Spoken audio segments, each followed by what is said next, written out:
morning, everybody, and welcome to this part of our morning where I'm going to talk about right mindfulness and perfect awareness from the Buddha's Noble Eightfold Path.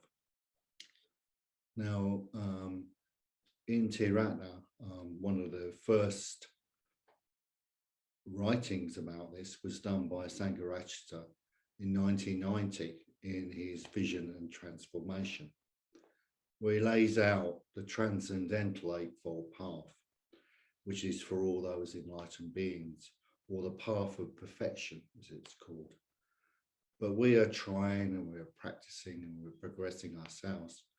So ours is rather a mundane path, but it's for us a huge working ground. So can I have slide 1, please, Eddie?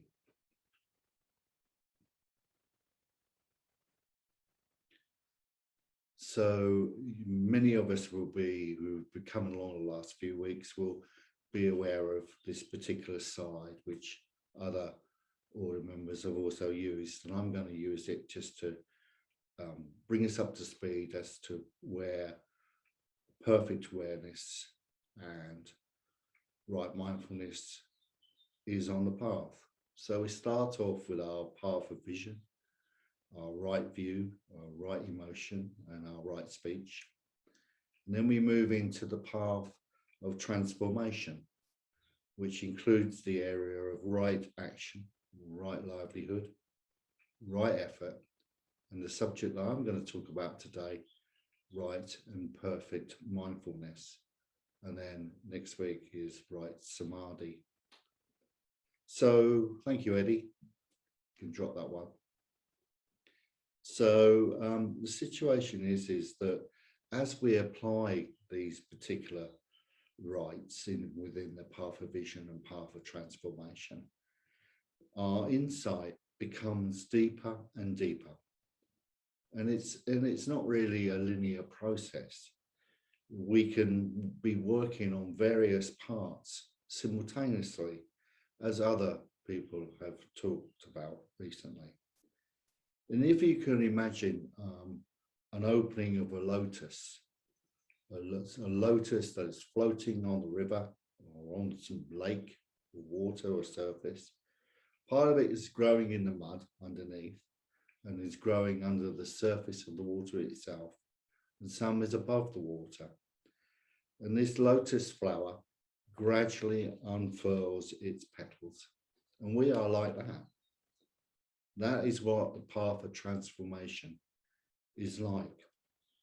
There are some deep drivers happening, but we also have to watch out for greed, hatred, and delusion. And there can be a change in our deeper emotions as we engage with other parts of the path. And this transforms us. And we are aware also through the 5 precepts that we often chant, that our awareness grows deeper and we transform ourselves, and that there has to be an individual acceptance of awareness. Mindfulness is the practice of being present with the whole of your experience, bad as well as good, painful as well as pleasant. Even negative states of mind must at some point be transformed, not just pushed away. In the Vision and Transformation that Sangha wrote in 1990, Bhante talks a lot about the higher evolution as distinguished from the lower evolution. And this takes place in and through awareness. This introduces the ideas of levels of awareness. It is these levels of awareness which are the subject matter of this stage of the Noble Eightfold Path. We need to investigate them under the terms of right mindfulness and perfect awareness. In Sanskrit, Samyak Smriti is usually translated as mindfulness, or sometimes as awareness. But the literal meaning of both words is simply memory or recollection. Now, this example can take place in everyday life, not mindfulness, but unmindfulness. So as I was preparing this talk, every time I sat down to write pen on paper, something seemed to happen. The phone would go. The front door would be another delivery. My wife will want a cup of tea, or there'll be things happening around the house.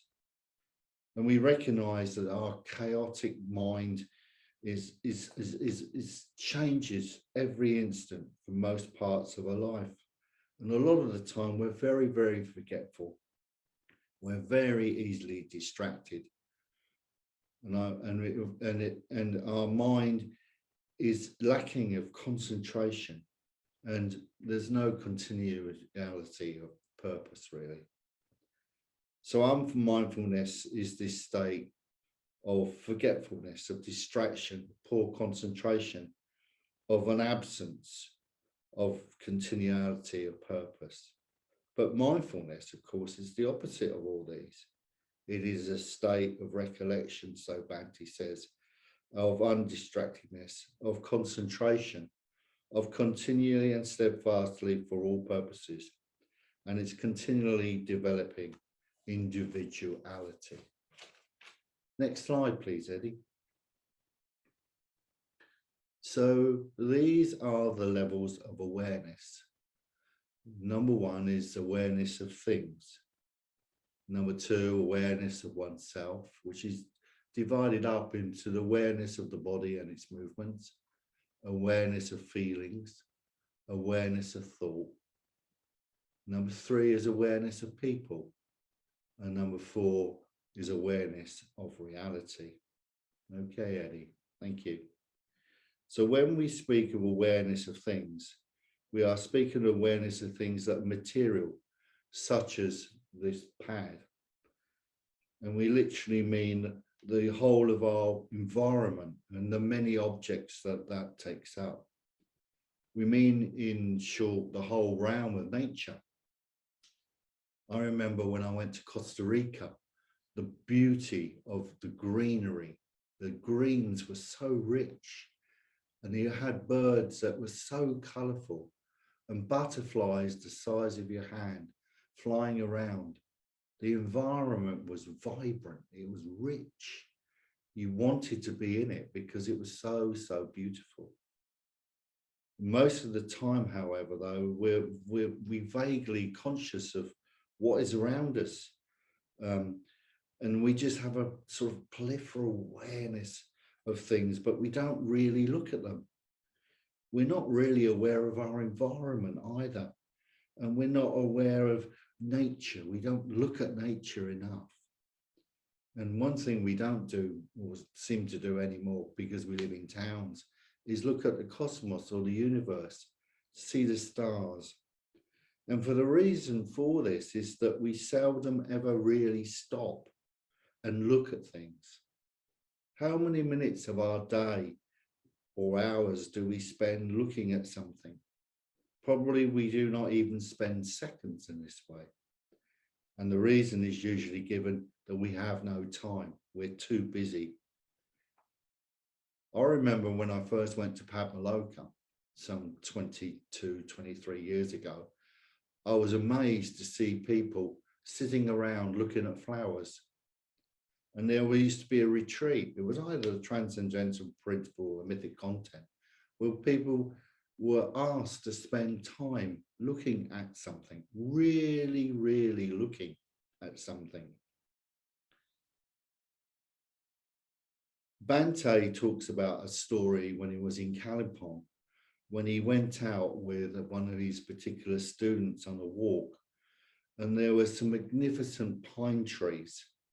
And there was one that was gigantic and beautiful.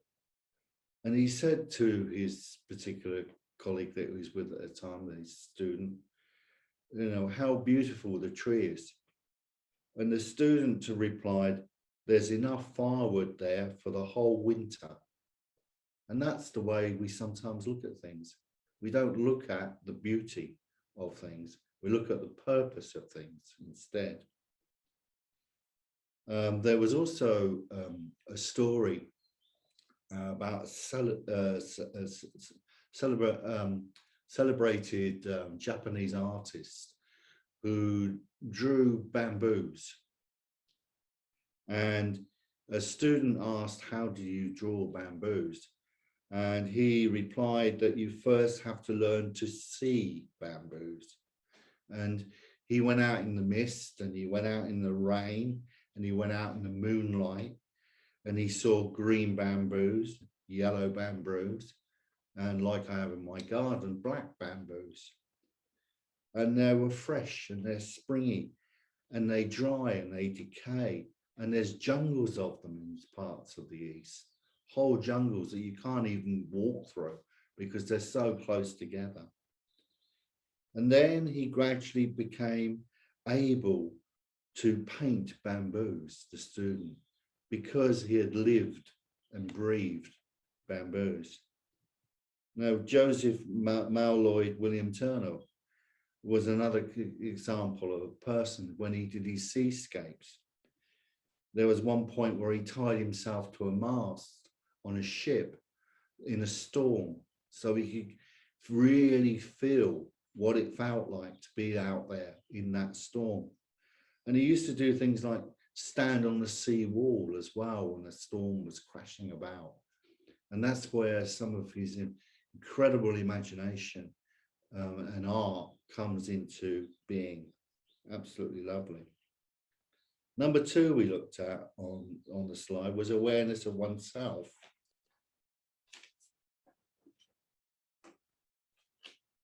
And one of the things that happens with ourselves is that we have conditioning, our upbringing, the environment that we live in, our associations, our early experiences in life, and our skills and tendencies that we pick up, as well, of course, of our likes and dislikes, which all of us have. Awareness of the body and its movements. I like to think of swimming in particular, because to be a good swimmer, and I used to be a swimming coach in my previous life, people had to relate the body to the mind, to the brain. If you told somebody how to swim, they had to take it from their head and transfer it into their body to know how to go through the water. And I used to teach in particular that water was an element that had to be pulled away from the body. And by moving your body in a particular manner, you can cut through the water using less and less energy. Bante, in his particular book, uses the example of a Japanese tea ceremony. And we used to do those at the centre about 10, 12 years ago. There was a little group of people that used to perform a Japanese tea party on particular festival days at the centre. And it is quite a movement. The only thing I always remember was the tea ended up being cold by the time we got it, but never mind. It was the whole awareness of our body movements during that. B was awareness of feelings. In the first place, awareness of feelings means being aware of whether we are happy or whether we are sad or whether we are dull, grey, neutral sometimes, somewhere in between. But actually knowing how we feel, really connecting with our emotional life and finding the unskillful parts of our emotional life. We need to connect with craving, with hatred, and the big one for lots of people is fear. We tend to need to resolve these and work with these emotional states, and we need to change them and connect with love, peace, compassion, and joy, and we will tend to find that our feelings will be refined and we will feel gladdened. We need to be most aware of our angry feelings, what triggers them, and we need to stop and work on these triggers and try and reduce their effect. C was awareness of thought, what we're thinking. What are we thinking just now? There is no directed thinking. We just allow thoughts to drift through our mind. Ideas drift through our mind in vague, loose, and woolly manners. They drift in and they drift out, sometimes just eddying, curling, winding around and round inside our mind. We therefore have to learn to watch out for these thoughts from moment to moment, to see where they are going and where they come from. If we do this, we will find that the flow of thoughts will be reduced and that the mental chatter, which goes on all the time, will be stopped.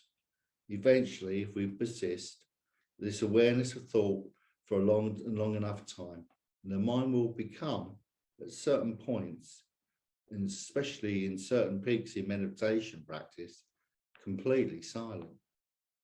All discursive thoughts, all ideas and concepts will be wiped out, and the mind will be left silent and hopefully empty, but at the same time full. It's a conundrum. This silence of emptiness of the mind is much more difficult to achieve or to experience than any mere silence of the tongue. But it is at this point when, as a result of mindfulness of mind, we become silent and thoughts vanish, leaving only the pure, clear awareness or consciousness behind, that real meditation begins.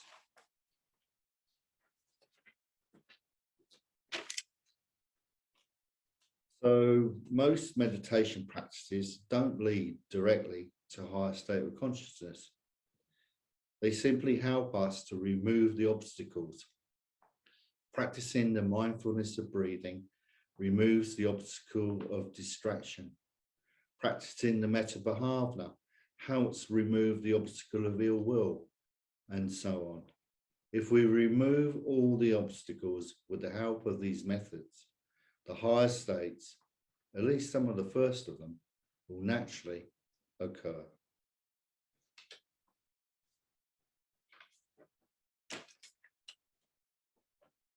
There are three kinds of awareness of oneself: awareness of the body and its movements, awareness of feelings and emotions, and awareness of thoughts that should be practiced, we are told, whatever we are doing. Number three was awareness of people, aware of other human beings as human beings, not as objects that fill another space. We need to enhance our metta practice, really take in the other person, look into their eyes. There used to be in the past communication exercises we used to do in Tiratna, and there is a great need sometimes for these sort of exercises. Awareness of others in India is known as darshan. Take his or her darshan, aware of him as a spiritual person or as a living embodiment of a spiritual ideal. I always remember my first meeting with Bhante Sangha, and coming away afterwards feeling incredible energy, glowing with the fact that I'd picked up on his darshan. Fourth is, and the last one, is the awareness of reality. The best way we can describe it is it's a direct, non-discursive contemplation, a flow of change. One of the best known and most widely practiced forms of this is the recollection or awareness of the Buddha, the enlightened one. We can do this practice by taking him as an enlightened human teacher. Attributes or spiritual qualities of the Buddha, there's so many. The boundless wisdom, the infinite compassion, the great peace, the immaculate purity, and so on. Also, at the same time, we need to be aware of sunyata, or voidness, awareness of reality as empty of all conceptual content and beyond the reach of thought and imagination, and even of aspiration and desire. The awareness of reality, of the ultimate, the transcendental. I'll leave you to think about that. We can also achieve this by the repetition of mantras over and over again until the repetition becomes spontaneous. I often walk around my estate chanting my mantra that I use for my sadhana because I just love to do it, and it goes well with stepping. You can think of that next time you're out for your walk. So let's have a look at next slide, Eddie, please. So this is a quote from Bhante, where he talks about the individual. And I was bringing it back to the point where I was talking about conditioning, knowing ourselves a bit. So he says, essentially, you are aware of your own uniqueness, aware that universal consciousness has focused itself in you, and that as one of the infinite number of loci of that consciousness, you are irreplaceable. You are intensely, luminously aware. You feel the very vibration of your own individual existence. You are aware of yourself as sharply distinguished, differentiated from the whole of the rest of nature. You are aware of your absolute unrepeatability, of how in the course of ages, through hundreds and millions of years, there will never be anyone else like you, or rather like that. Next slide, please, Eddie.